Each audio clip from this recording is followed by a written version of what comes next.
This marks the first day of a 100-day solo exploration in the Sulawesi Rainforest.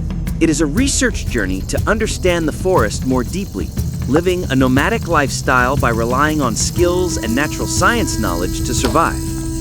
This includes introducing methods for building shelters, identifying and processing wild plants into safe food, and enjoying the daily forest atmosphere. From welcoming the morning sun to hunt for food, to discovering rare mushrooms for in-depth research, the expertise in processing ingredients is the key to survival. The goal is to comb the wilderness, find new ways to produce long-lasting staple foods, and face the harshness of wildlife independently. This is the story of Tropical Survival's solo journey.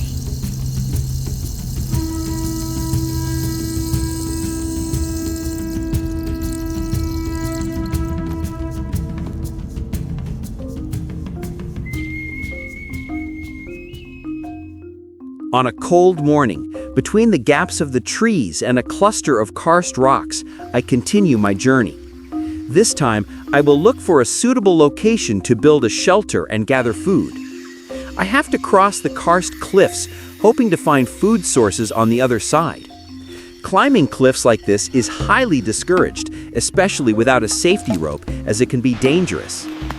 I am now crossing terrain with slightly dense forest vegetation, looking for a more open area to build a shelter. Here, I find a wild fruit with a very striking bright red color. At first glance, it looks like the Similacama or Mahota dewa fruit, but this is different. It is a wild plant with the scientific name Filaria sp. The tree is brownish-black, with leaves similar to water apple leaves, and can grow 10 to 15 meters high. Its white flowers can bloom from the trunk to the tips of the branches. This fruit is not poisonous and can be consumed. It tastes sweet with a texture similar to soursop. The Yaki monkey, Sulawesi black macaque, really likes this fruit, so I named it Yaki Guava. I continue my journey and see honeybees nesting on a tree trunk. I know how to repel the colony and take the honey, but I will not do it. My task here is to protect them, as bees play an important role in the forest's ecosystem, and their population is currently declining.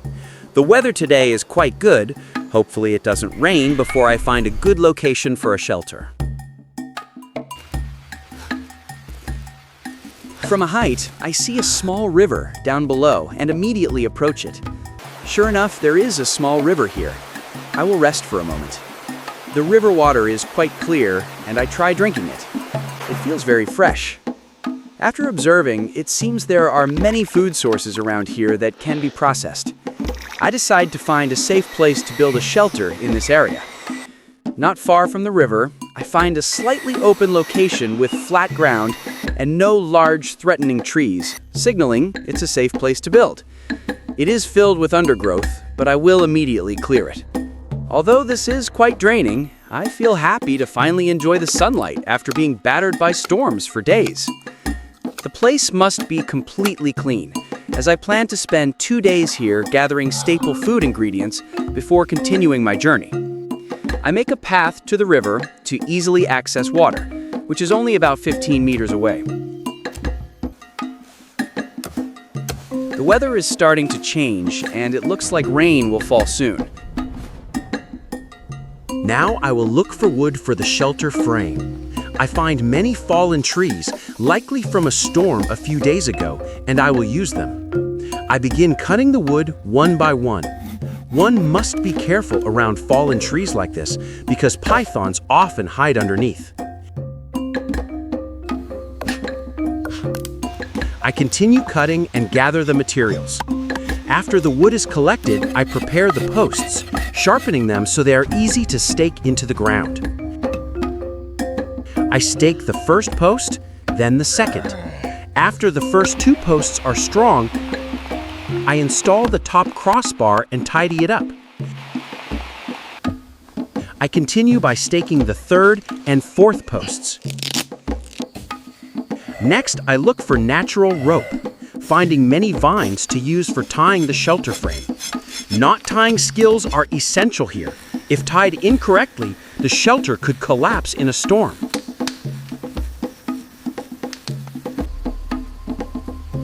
I install the roof temporarily using a 3x4 fly sheet. I make stakes from twigs, which is very easy. Just cut forked twigs to form a V shape. I stake the fly sheet at the back and then make post braces to keep the frame sturdy.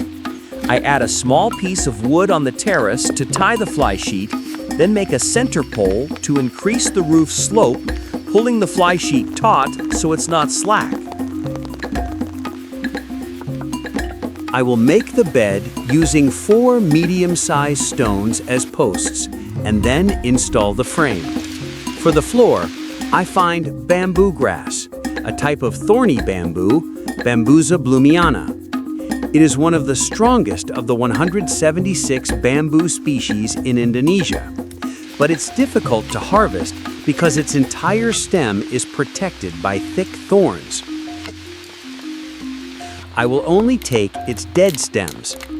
After collecting and bringing them to the shelter, I cut the bamboo. Dead bamboo has more brittle fibers and isn't suitable for long-term use. I arrange the bamboo pieces on the frame and then make pegs to secure the arrangement so the base doesn't spread apart. The bed is ready. Next, I collect leaves for the walls. I must be careful while picking, as caterpillars often hide behind the leaves. Bushes like this are also hunting grounds for the ahatula snake, or vine snake. Even though it's not venomous, I remain cautious. After collecting many leaves, I build the walls. I place a small piece of wood on the ground, arrange the leaves on top, spread them evenly, add another small piece of wood on top, and tie the 2 pieces together, similar to making a leaf roof. I only need 4 panels, 2 for the left and 2 for the right. Once the walls are ready, I make a frame to prevent them from being blown away by the wind, tying it tightly. I install the walls, which will only last about 5 days before the leaves fall off and become natural fertilizer, allowing the shelter to return to the forest after I leave. After securing everything, my new home is ready. With the shelter ready, I make a fireplace using 3 medium-sized stones as a stove, securing them so they remain sturdy. After testing the nesting pot, I prepare firewood, starting with the remaining bamboo pieces from earlier. I split the bamboo into small pieces. Bamboo burns easily, but its weakness is that it doesn't produce long-lasting embers, so I supplement it by gathering many dead wood twigs. I cut the dry wood, making extra so I am prepared for rain. This stock should be enough for the next few days. I also make a small table from stone.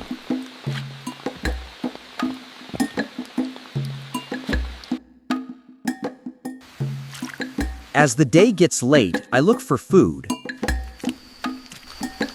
I find a lot of mushrooms that look very similar to oyster mushrooms, but these are different. This mushroom has a ring on its stem called an annulus, whereas oyster mushrooms have plain stems. However, both are safe to eat. People often assume that mushrooms with rings are poisonous, but this is not always true.